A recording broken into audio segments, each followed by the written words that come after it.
feliz, mi héroe realmente. Y bueno, la charla va a ser en inglés.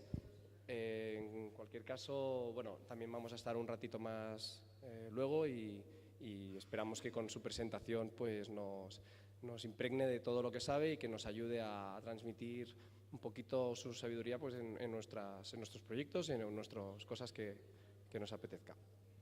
Entonces, pues, Zuraida. Muchas gracias. Thank you. Just a second. I don't see anyone. Okay.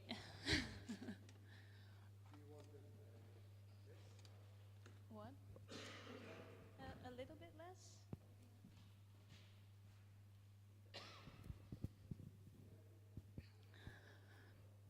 So, hello. I'm Zuraida, and if I talk too fast or if you don't understand anything, just shout or wave, although I can see you a little bit better right now. So yeah, thank you so much for inviting me and having me over this beautiful space. I'm Zuraida, and I'm a playful culture curator, and I do that at my own organization called Zoe, and I also have, too loud. And I also am the co-founder of Playful Arts Festival, which I'm going to talk about a little bit more later. So I love bringing people together for creation and inspiration and creativity and playfulness. And I've been doing that for quite some time right now. And I don't know what you know about me, but I ran the Global Game Jam, which is the internationally, where we brought people together to create games in 48 hours and did a bunch of other stuff. And I love games, design and play, and I do that with curation, consultation and documentation. And I run playful events and game jams, and I'm also doing award juries like the Independent Games Festival, and I speak as well. I can do that. So this is one of the projects that I did. It's a bit of a dark picture, but this was at Screenshake in Belgium, and that's an independent games festival where they try to have experimental games and showcase it as well to a bigger audience, like not just game people, but also people that are interested in art and and games. And this was really nice for me to work at, because I had got to work with a design company actually that created these beautiful wooden panels so that I could actually show the games much better than I would normally be able to do. So today I want to talk to you or share with you actually a little bit about my work. And I love social interaction or playful things that work with social interaction. And I also am very interested in alternative ways of controlling the interaction on screen or together with people. And I love playing myself, playing games, but also playing outside or just playing with a ball. And we are used to that just kids are allowed to play and adults are not anymore. But I mean, if you look at this, I'm getting very excited about this. I'm like, yay! Look at that kid playing and just being topside down. And this is an artwork by Tashiko Horichu Megadam. And she says, well, we need to create spaces for children to play with each other because they learn through it and they develop social skills. But what about the adults? I mean, I would love to play inside this, but as you can see, it's only kids. I hope they also will let adults play in this. And Miguel Sicar is a researcher, and he wrote a book called Play Matters, and he said, to play is to be in the world. Playing is a form of understanding what surrounds us and a way of engaging with others. So that's the social interaction again. And play goes beyond games. So I will focus on games a little bit, but also on just playing with other people. And it's a mode of being human. And we can play with all kinds of things, with games, with toys, and in playgrounds, in this building, which is also a fantastic playground, I think.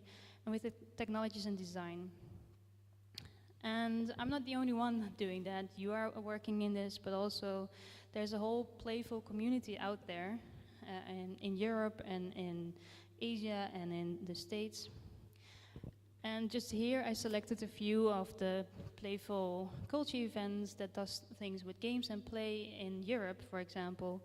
Like there's things like Amaze in Berlin and Counterplay in Denmark, and Screen Shake, of course, and then there's also Indicate. So these are just a couple of things where you can also take some inspiration for experimental games and interaction. This is a calendar that I make. So I update it with all kinds of relevant playful culture events around the world. And you can have a look at it to see if there's something else in Europe where you want to go to and get inspired even more. So, playful community. Maybe you remember the arcades from back in the 80s where you could play around a console or an arcade. And that was just a public space. And Mario Adome made this little drawing where he says, there's something special about playing games with people, not just by yourself, but also with other people, at arcades or barcades or in someone's living room. And even if you look at it now, like the Switch, Nintendo Switch is also trying to focus on that a little bit by yourself, but also just, pick it up and play with other people, or with an audience cheering you on. So there's a couple of initiatives around the world that are playing around with this. This is at what was it called again? No Quarter exhibition, and this is Nidhogg, which is a very simple fencing game actually, and they created it, or they projected it on a wall somewhere in an art space. And Frank Lantz, the director, said, we wanted to create an event that embraced the social, the public and physical qualities of games, and also encourage experimentation and avant-garde exploration, which combined video arcades and the art gallery. So you see that video games also go outside just these arcades and things that are played by gamers, but also can now be in art galleries. So I was inspired by all this, and I was already doing things with organizing events, and I came across a person that was also interested in games, but she came from a visual art perspective, my colleague for Playful Arts Festival, called Iris Peters from Wave of Tomorrow.